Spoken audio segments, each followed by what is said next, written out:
Ya. Kasus paling banyak Bapak temui apa nih, Pak? Kalau di wilayah saya itu kasus yang paling banyak itu perceraian gaib namanya itu, Mbak. Cerai gaib. Iya. Kok serem ini, Mbak? Ini mengandung unsur-unsur gaib. Bisa dijelaskan itu seperti apa ya, Pak ya?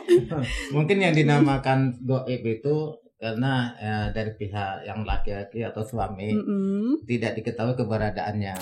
Nah, sudah besoknya pagi-pagi ibu itu saya cek ke rumahnya, motor sudah ada di depan rumah nih. Saya ketok-ketok pintunya.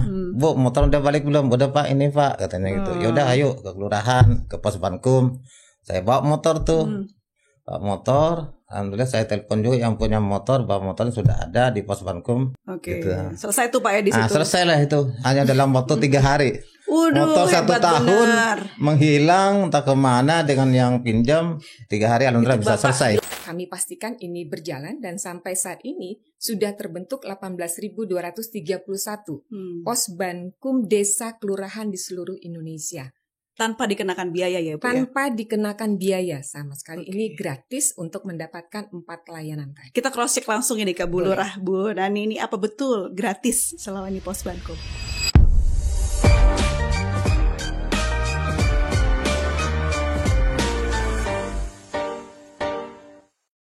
Halo, berjumpa lagi di podcast WhatsApp Waktunya Hukum Menyapa. Dan teman-teman pernah gak sih ngerasa kalau di Indonesia ini hukum itu mahal, ribet, dan seakan-akan hanya untuk kalangan tertentu saja yang berduit gitu. Padahal negara kita sudah menyediakan layanan hukum lewat pos Bankum. Nah, kira-kira pos Bankum ini sudah berjalan sesuai bagaimana mestinya tidak? Atau hanya formalitas saja? Nah, kita akan bahas hal ini dengan narasumber yang sudah hadir di studio. Ada yang pertama yaitu Kepala Badan Pembinaan Hukum Nasional Ibu Minusihen SMH. Yang kedua ada Lurah Rawabadak Utara Ibu Nani SKMMA. Dan juga ada Bapak Romli, paralegal di Rawabadak Utara. Saya mau ke Bu Min terlebih dahulu. Bu, ini tuh seberapa efektif sih pos Bankum ini dan apa sebenarnya? Boleh dijelaskan tidak kepada yang menonton? Terima kasih Mbak Apri. Pos Bankum ini kan lahir dari adanya kebutuhan masyarakat akan akses keadilan yang lebih mudah, lebih dekat dengan masyarakat. Jadi sebenarnya pemerintah dalam hal ini negara sudah menyediakan ruang untuk pemberian bantuan hukum kepada orang miskin. Nah, di luar dari itu bagaimana? Seperti itu. Makanya hadir layanan pos bantuan hukum desa dan kelurahan yang ini akan menjangkau seluruh lapisan masyarakat. Bukan hanya di perkotaan, tapi sampai ke desa dan kelurahan. Dan pos Bankum ini hadir dengan 4 layanan. Layanan informasi dan bantuan hukum, kemudian layanan advokasi, layanan mediasi, dan layanan rujukan advokat jika memang dibutuhkan. Jadi kalau dikatakan seberapa penting pos Bankum ini, pos Bankum ini hadir untuk menjawab kebutuhan yang ada di masyarakat. Pertanyaan lanjutannya Ibu, ini sudah berjalan dengan berkualitas atau hanya formalitas? Kalau dikatakan berjalan dengan berkualitas, tentu karena kita menyiapkan ini dengan matang. Dalam pelaksanaan pos Bankum ini ada paralegal di dalamnya. Paralegal ini disupervisi oleh organisasi pemberi bantuan hukum yang terakreditasi. Kemudian paralegal ini sudah melaksanakan pelatihan terlebih dahulu. Pelatihan paralegal, kemudian ada lurah dan kepala desa di dalamnya yang juga sudah mengikuti pelatihan juru damai. Dan di dalam pelaksanaan pos Bankum itu ada tokoh agama, tokoh masyarakat, kemudian ada Babinsa, Babin Kamtipmas. Nah, kemudian ada mahasiswa magang juga di situ. Ini semua pendukung dari pelaksanaan pos Bankum. Jadi kalau dikatakan ini berjalan, kami pastikan ini berjalan dan sampai saat ini sudah terbentuk 18.231 pos Bankum desa kelurahan di seluruh Indonesia. Tanpa dikenakan biaya ya Bu? Tanpa dikenakan biaya sama sekali. Ini gratis untuk mendapatkan 4 layanan tadi. Kita cross check langsung ini ke Bu Lurah, Bu Nani, ini apa betul gratis selama ini pos Bankum? Kalau di Kelurahan Rawabadak Utara sampai dengan saat ini memang gratis. Sampai dengan saat ini gratis tis. Oke, tadi sudah disebut atau disinggung oleh Bu Min kalau paralegal ini disertifikasi ya Bu ya, atau diberikan pelatihan. Pak Romli, boleh dong diperlihatkan ini sertifikat paralegalnya. Nah, sambil diceritakan bagaimana proses mendapatkannya. Jadi saya mendapatkan sertifikat paralegal ini, saya sudah didiklat oleh BPHN ya. Dan saya juga sangat berterima kasih nih kepada BPHN sudah mendiklat saya sehingga saya itu bisa jadi paralegal dan juga bisa melayani masyarakat khususnya di Kelurahan Rabada Utara bidang hukum ya, atau juga konsultasi juga gitu kan. Jadi Bapak mediator ya begitu ya? Saya sebagai mediator atau menjembatani gitu kan. Kayak itu istilahnya sampai ke LBH juga gitu kan. Jadi sebagai penjembatan gitu. Baik. Saya penasaran ini Bu Min, di data BPHN kasus yang paling banyak yang terdaftar apa tuh Bu? Kalau untuk kasus bervariasi, tapi yang paling banyak itu terkait dengan sengketa tanah, kekerasan dalam rumah tangga, kemudian perselisihan yang menyangkut ketertiban dan keamanan di desa seperti itu. Dan kalau kita lihat dengan adanya Posbankum, sebenarnya kita berharap kasus-kasus semacam ini tidak sampai ke pengadilan. Jadi bagaimana sebenarnya melalui Posbankum ini kita ingin mengajak masyarakat itu bisa menyelesaikan permasalahan di antara mereka itu secara damai, secara bijak dan secara mandiri. Tidak semua harus berujung ke ranah hukum seperti itu. Jadi kita selain melakukan edukasi, kita ingin masyarakat itu lebih cerdas lagi menyikapi suatu permasalahan. Karena sudah ada bantuan nih dari negara begitu ya Bu Min ya. Pak Romli, saya juga ingin tahu kalau di Pak Romli yang berada di garda terdepan ya Pak ya. Kasus paling banyak Bapak temui apa nih Pak? Kalau di wilayah saya itu kasus yang paling banyak itu perceraian gaib namanya itu, Mbak. Cerai gaib? Iya. Kok serem ini Mbak? Ini mengandung unsur-unsur gaib. Bisa dijelaskan itu seperti apa ya Mbak ya? Mungkin yang dinamakan gaib itu karena dari pihak yang laki-laki atau suami tidak diketahui keberadaannya gitu. Jadi karena tidak diketahui keberadaan sekian tahun sampai ada juga 8 tahun. Suaminya entah kemana, jadi si perempuan ini, si istri ini ya mengajukan cerai gaib gitu. Baik. Gitu. Bu Lurah ya, betul ya? Keberadaannya itu kan. Ada nih kasus cerai gaib ini memang ada. Ada memang layanan masyarakat yang memang selama ini sampai dengan 2014 mereka belum tertangani dan 2025 nih mereka baru tertangani layanan. Kenapa sih Bu kira-kira ada fenomena cerai gaib ini? Kalau di Rawa Badak Utara mungkin kan kita berada di daerah pesisir. Dan kemungkinan adanya yang namanya daerah-daerah untuk kita namanya pelaut, kemudian pencari nelayan gitu ya Bu ya. Nah, itu yang memang mempengaruhi kita. Pak Romli bisa diceritakan nih gimana pengalamannya untuk menyelesaikan kasus cerai gaib ini di masyarakat? Ya, kalau untuk menyelesaikannya kan yang pengadilan agama. Jadi kami juga hanya memberikan jalan istilahnya informasi gimana caranya melaksanakan atau melakukan administrasi cerai gaib itu gitu. Jadi di awal dia minta surat pengantar dari RT RW, saya arahin, terus minta surat pernyataan dari pihak keluarga yang suaminya gitu kan. Supaya suatu saat nanti udah bertahun-tahun tidak pulang, setelah mengurus surat perceraian dari pengadilan sudah keluar, tiba-tiba suaminya datang muncul nih, dia menuntut gitu kan. Akhirnya dengan ada surat pernyataan dari pihak keluarga, itu kan nanti akan berpikir untuk menuntut kan gitu. Dan lagi juga udah bertahun-tahun kan.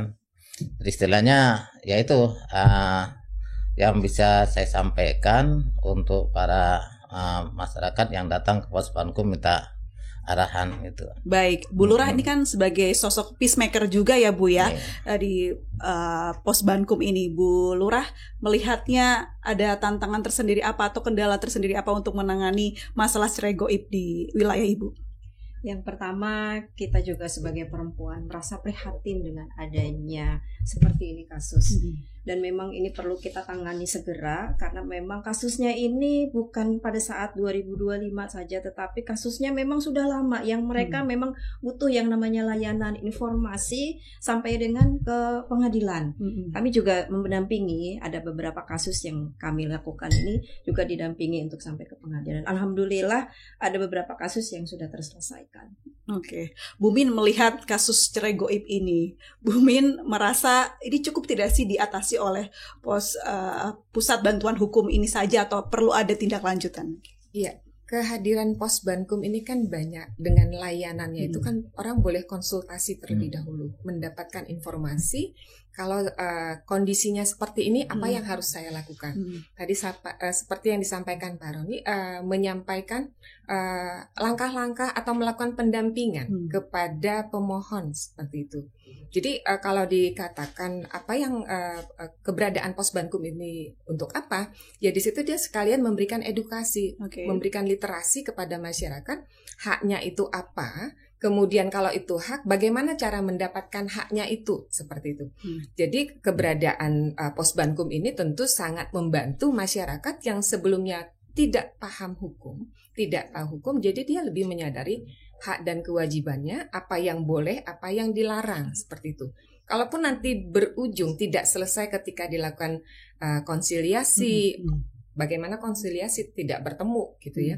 Kemudian mungkin dimediasi dengan pihak keluarga, boleh tidak. Kalaupun tidak, akhirnya ya sudah saya mengajukan gugatan ke pengadilan minta cerai. Nah itu dilakukan pendampingan, boleh melalui paralegal terlebih dahulu.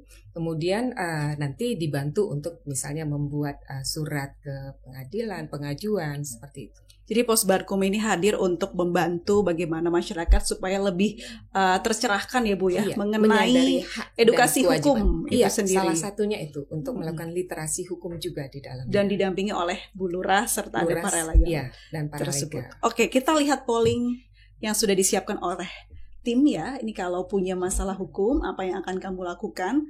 Pilihannya yang pertama telepon pengacara, yang kedua pergi ke Posbankum, yang ketiga lapor polisi, dan yang keempat curhat di medsos. Ini yang sering sekali ya terjadi di kalangan Gen Z saat ini.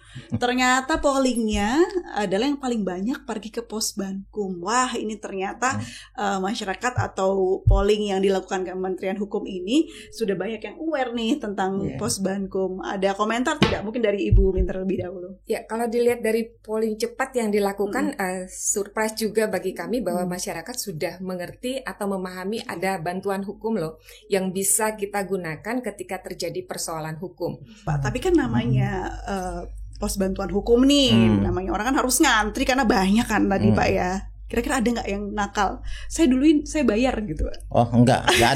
Masih belum. Selama ini masih belum ada. Siapa tahu ada yang nakal ya Pak ya, seperti itu. Siapa tahu. Oh nggak ada aman. Nggak ada aman. Alhamdulillah aman sih. Oke. Ibu Nadi ketawa mulu. Boleh responnya Bu tentang polling tadi. Iya, dengan adanya Posbankum artinya melalui informasi kita juga sering melakukan sosialisasi. Dan alhamdulillah terkait dengan ini masyarakat juga sudah terbuka wawasannya bahwa ada Posbankum di Kelurahan Rawabadak Utara yang mereka sangat juga antusias, dan tadi sudah dikatakan Pak Romli bahwa lebih terbuka karena mengalir dari masyarakat. Dan mereka lebih dekat gitu kan ya dengan kita juga turun ke lapangan, kemudian bisa mendekat ke masyarakat. Oke, Bu Min, ini tuh ranah pidana atau perdata sih yang di-handle oleh pos bantuan hukum ini? Sebenarnya bisa dua-duanya. Kenapa bisa dua-duanya? Karena nanti ada di ujung itu kan ada layanan rujukan advokat seperti itu. Jadi awalnya fokusnya tentu karena ini lebih kepada untuk menyelesaikan konflik perkara, di samping konsultasi dan informasi, ada layanan penyelesaian perselisihan melalui mediasi maupun konsiliasi. Nah, kalau sudah diupayakan tidak selesai suatu permasalahan, itu bisa kalau di mediasi gagal, kemudian itu bisa kita rujuk ke advokat misalnya. Tapi advokat yang pro bono.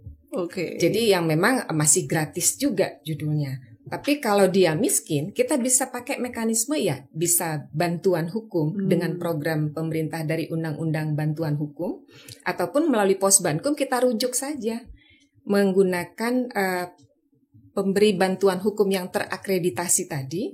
Kemudian kalau dia bukan masyarakat miskin, bedanya dengan Undang-Undang Bankum itu kan dia harus miskin, kelompok orang miskin. Kalau yang Posbankum ini untuk semua lapisan, mau miskin, mau kaya, mau sedang. Nah, kalau dia memilih, saya maunya advokat deh, tidak, karena dia tidak tergolong miskin, kita cari advokat yang pro bono. Jadi dia itu bisa perdata maupun pidana.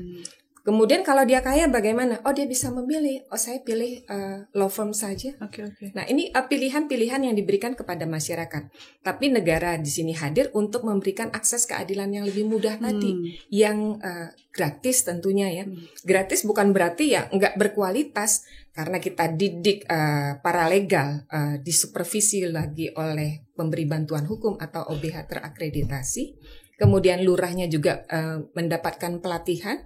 Kemudian ada penyuluh hukum dari Kementerian Hukum yang akan mendampingi juga melakukan supervisi. Kemudian ada juga mahasiswa magang seperti itu. Jadi sebenarnya ini cukup paket lengkap ketika masyarakat tahu ada Posbankum yang bisa membantu akses keadilan jika masyarakat membutuhkan layanan-layanan bantuan hukum. Jadi tempat bimbingan hukum nih untuk masyarakat di dalamnya semua itu. Kalangan ya Bu ya.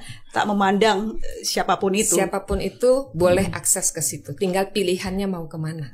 Kalau misalnya bukan dari background hukum, pingin tahu tentang hukum, ada yang literasi hukum. Ada literasi hukum dan kita sediakan juga literasi seperti buku-buku hukum yang bisa di-download secara gratis. Boleh minjem kapan saja, di mana saja, boleh baca gratis, nggak pakai duit sama sekali. Kalau beli buku itu kan berbayar gitu ya.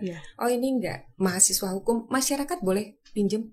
Siapapun boleh. Dan itu sudah kita share, nanti bisa tinggal download aplikasi Play Store, itu ada namanya IPUS BPHN.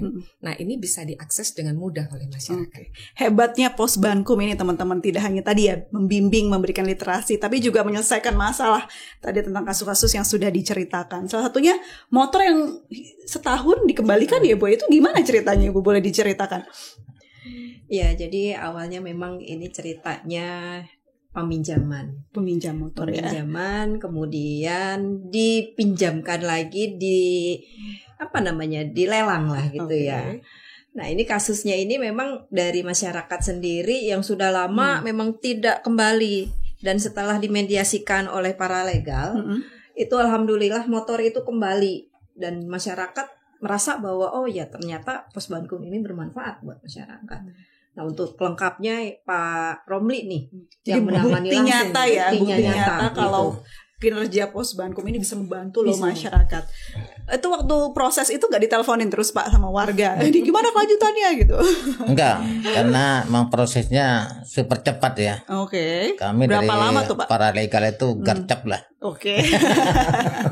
Itu 3 hari. 3 hari. Iya. Bisa diceritakan gimana tuh? Kok bisa secepat itu? Jadi ada ibu-ibu tuh ya kenal saya juga. Dia tuh lapor ke saya, Pak minta tolong Pak, katanya. Kenapa Bu? Itu motor saya dipinjam orang temannya juga, tapi udah 1 tahun ini tidak dibalikin. Semenjak dia pinjam motor itu, dia itu terus menghilang, nggak ada jejak kemana. Saya cek rumahnya, motor sudah ada di depan rumah nih. Saya ketok-ketok pintunya. Bu, motor udah balik belum? Udah Pak, ini Pak, katanya gitu. Yaudah ayo ke kelurahan, ke Posbankum. Saya bawa motor tuh. Bawa motor, alhamdulillah saya telepon juga yang punya motor, bahwa motor sudah ada di Posbankum. Itu dari kelurahan lain itu yang punya motor. Datang, solusinya seperti apa? Karena yang punya motor juga mau istilahnya damai lah, istilahnya secara kekeluargaan.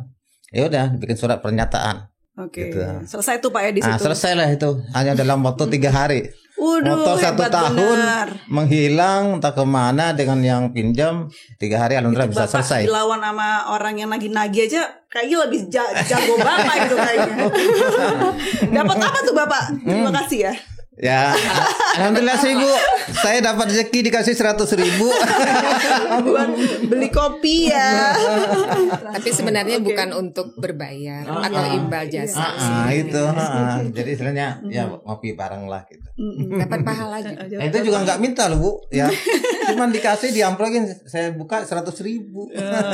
Bilangnya terima kasih gitu. Gitu. Oke. Baik, kalau misalnya tadi disebutkan itu kayaknya complicated banget ya Bu ya, kasus kriminal. Kenapa sih nggak langsung aja lapor polisi aja? Kan bisa ya segampang itu. Kenapa harus Bapak mau menjelajahi, apalagi itu udah dilelang dan juga digadein berkali-kali gitu, kan ribet ya Pak? Sampai ke. Kenapa nggak langsung bilang polisi aja gitu? Ya karena mungkin mereka lebih percaya kali ya Bu ya. Karena mereka lebih percaya orang yang dikenal. Jadi ada perasaan seperti itu. Oh iya, gitu. Oke. Menarik sekali pengalamannya. Kita masuk ke Q&A ya Bapak dan Ibu ya. Kita bacakan ini pertanyaan dari netizen. Ada dari Nadia Arista.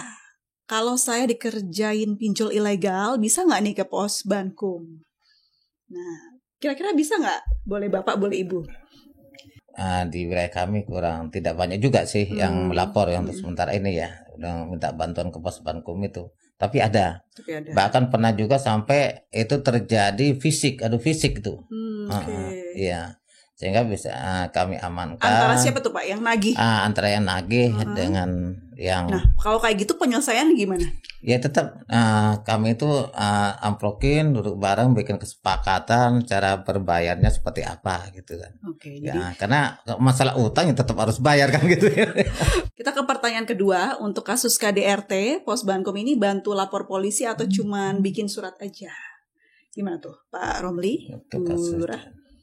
Untuk KDRT mungkin kan kalau kita juga penanganannya juga ada gitu ya. Artinya di sini kita juga melakukan, salah satunya ada kasus Bu, dan ini memang terjadi di Rawabadak Utara yang memang sudah lama dan memang belum terlaporkan. Tapi dengan adanya pos Bankum, mereka melaporkan. Jadi sudah ada kurang lebih 4 tahun KDRT, dan suaminya kawin lagi Bu, suami kawin lagi, dan dia ditinggalkan sendiri dalam keadaan betul-betul tidak berdaya. Artinya KDRT ini memang sudah terlalu parah sampai kaki dan tangannya itu patah. Dan kita ambil kasusnya ini bawa ke rumah sakit dan kita rawat ke rumah sakit. Boleh tanggapannya silakan Ibu. Sebelumnya kami berterima kasih kepada Bu Nani dan seluruh kepala desa lurah se-Indonesia yang sudah membentuk pos bantuan hukum desa kelurahan. Dan ini program unggulan di tahun 2025. Dan untuk mendorong cita Presiden juga, Pak Menteri sangat concern soal ini. Seluruh desa kelurahan harus membentuk pos bantuan hukum. Dan ini diinstruksikan melalui Kepala Kantor Wilayah seluruh Indonesia, Kantor Wilayah Kementerian Hukum. Tugas kami adalah melakukan pembinaan dan terus melakukan pendampingan dan terus meningkatkan kapasitas dari baik aktor-aktor yang ada di dalamnya, baik paralegal maupun lurah.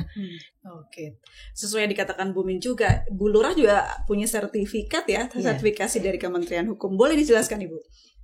Ya, ini alhamdulillah salah satunya saya sudah mendapatkan sertifikat untuk pacemaker non litigasi di tahun 2025, dan juga kami sudah melakukan layanan-layanan yang ada di pos Bankum.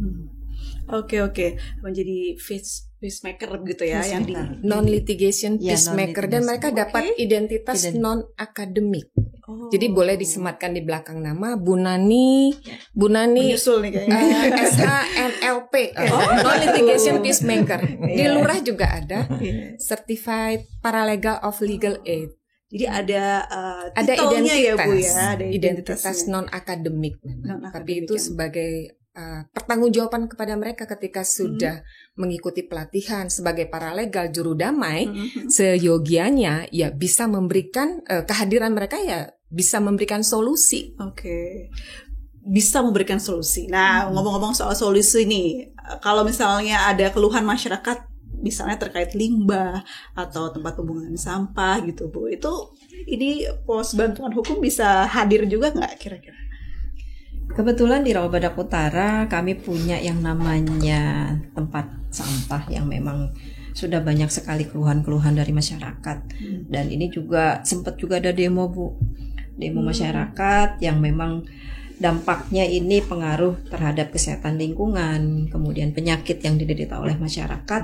Dan ini juga artinya mereka juga ingin bahwa kehadiran dari kami itu juga sempat kami mediasikan.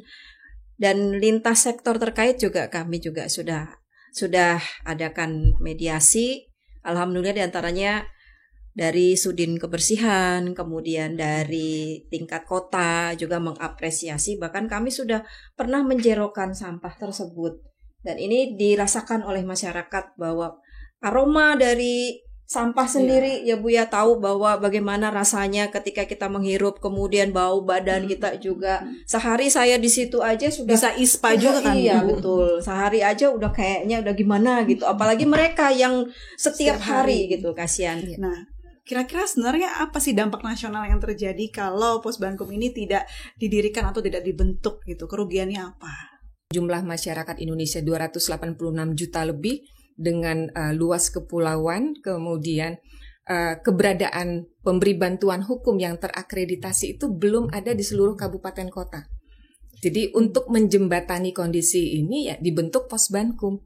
Nah, kalau ini tidak dilakukan, jadi masyarakat desa atau kelurahan yang mengalami permasalahan hukum dia nggak tahu mau mengadu kemana. Dan kita yakin kehadiran Posbankum ini untuk menuju akses keadilan yang lebih merata sebenarnya, yang lebih dekat dengan masyarakat dan bisa menjadi solusi cepat ketika menemukan permasalahan hukum, tidak harus sampai ke ranah hukum seperti itu. Karena hukum ini atau hak pendampingan hukum itu hak setiap warga negara. Hak setiap warga negara dan dijamin oleh konstitusi. Dan dijamin oleh konstitusi sendiri. Dalam kesempatan ini saya mengajak seluruh masyarakat untuk memanfaatkan layanan pos bantuan hukum bukan hanya ketika mengalami permasalahan hukum, tapi juga untuk mendapatkan informasi maupun konsultasi hukum maupun literasi hukum. Posbankum hadir untuk layanan yang lebih dekat dan lebih mudah bagi seluruh masyarakat. Oke, terima kasih Ibu. Terima kasih. Baik. Kita sudah belajar hari ini teman-teman semua mengenai hukum. Ternyata hukum itu tidak hanya untuk orang yang berduit saja ya. Tetapi di Indonesia ternyata secara aturan adalah hak setiap warga di Indonesia. Jadi bantuan hukum ini hadir untuk kita semua yang ada di Indonesia untuk membantu dari masalah hukum ringan sampai yang bikin bingung nih. Jadi kita akan didampingi langsung begitu.